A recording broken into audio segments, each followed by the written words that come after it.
Манастын бүт барлык капыр менен согуш. Анан кийин ошо бир үзүн айтып бердим да, жанагы Көкөтөйдүн ашында жанагы маникерди бер деген жеринден кошой эмне кыларын билбей калган жери бар. Анан ошол жерде Манаска келип бербейлиби маникер деген жерин кичине эле айтпайын. Унутуп калсам да. Манастын кошойго айтып аткан жерде ey кайратың кетип оюңдан абаке болбой калган экенсиң, калмактардан кагуу жеп абаке оңбой калган экенсиң, ойротуң манас өлгөндө оюп жерге көмгөндө ойротуң калмак манжуга ошону тартып берсеңчи, кырааның манас өлгөндө кымкапка чулгап көмгөндө кызылың кетип жүзүңдөн кыйын күндү көргөндө ошондо тартып берсеңчи, анан көрө абаке кырааным манас өлдү деп батаңды эле берип кете берсеңчи, бүгүн биздин күн келди деп сүйүнүп калмак калбайбы, кызы талак ит капыр, кызык түгүндө салбайбы, төрөлөнгө ит капыр, төрөң делип албайбы, төрт түлүк малың чачпайбы, төбөң камчы чаппайбы, сулуу катын койнуна суук колун салбайбы, өзгөрттүң деп тилиң бугуп салбайбы. Анан кайран гана кыргызым жылдап гана калмакча сүйлөп калбайбы. Айтыным айдай турганда аргамак кантип берейин, алжыган экен у капыр, мен алып урушуп көрөйүн, күлгүнүм күндө турганда күлүктү кантип берейин, кудурган экен у капыр, мен бүгүн күрпөлдөшүп көрөйүн, качкыла менин жолумдан калмакка барып келейин, Алла Таала буйрса жинганы төгөйүн. Шында чумуну бар өзү экен.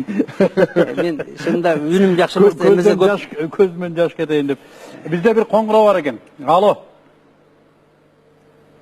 Үзүлүп калдыбы? Урматтуу телекөрүүчүлөр, 65 42 33, 65 42 34 биздин телефондар, жана ошондой эле 35 35 кыска номерине да суроо берсеңиздер СМС аркылуу бизге, мен столунда компьютерге ошо сиздердин сурооңуздардын эгерде маанилүүсү болсо келип түшөт. Бүгүн биз Манас жөнүндө сүйлөшүп атабыз. Ырысбай, мындан ары Манастын тагдыры кандай болот деп ойлойсуң? Эмне кылуу керек ушул Манасты биздин эл түшүнүүсү үчүн? Биринчиден, балык Манас айткандай, ар кимге өзүнүн манасын айт дегендей, ар бир чөйрөгө кабыл ала тургандай, түшүнө ала тургандай кылып айтып бериш керек. Мына ислам аалымдары турган жерде ошол ислам кандай берилген Манаста. Өзгө айтып аткойбу, Ыхлас сүрөсү, ошону мына Парвардигар Алланы бар деп билген ката жок, туудурду деп ата жок, тууган аны эне жок, туш келишер неме жок. Өзгө тууган урук жок, өзүнөн бөлөк улук жок. Ыхлас сүрөсү. Ушуга окшогондор толтура да кубаттуу болор тирилигин, Куданын билгин бирлигин дейт. Көрбөй туруп, ынанып, көңүлдүн чыгар кирлигин. Кудай гана деп сурай бербей, көрбөй туруп, ынанып, көңүлүңдүн кирин алып сал. Ырысбай, мен бир сени түшүнбөй атам. Мен мейли, кимдир бирөө жаңы Манастын вариантын чыгарып бизнес кылам дегендир. Муну эле вариантын менен бизнес кылса болбойбу? Болот. Анан эмнеге ага башка бир аян түштү, андай түштү, мындай түштү деген долбоорлор эмне кереги бар? Муну бизнес кылыш үчүн ушуга тете акыл эс керек да.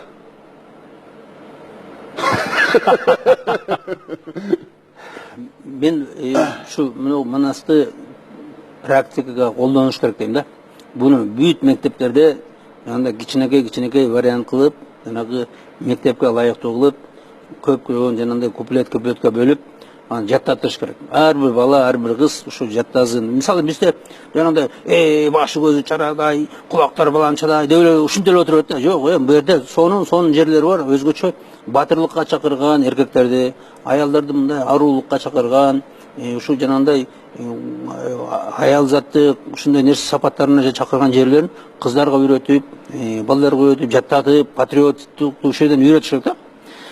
Анан жанагындай бир каякта бир башы көзү чарадай, да бир нерсени эле ушинтип айтып отуруп. Мистикаларды. Ошол нерсени үмүтпөйм.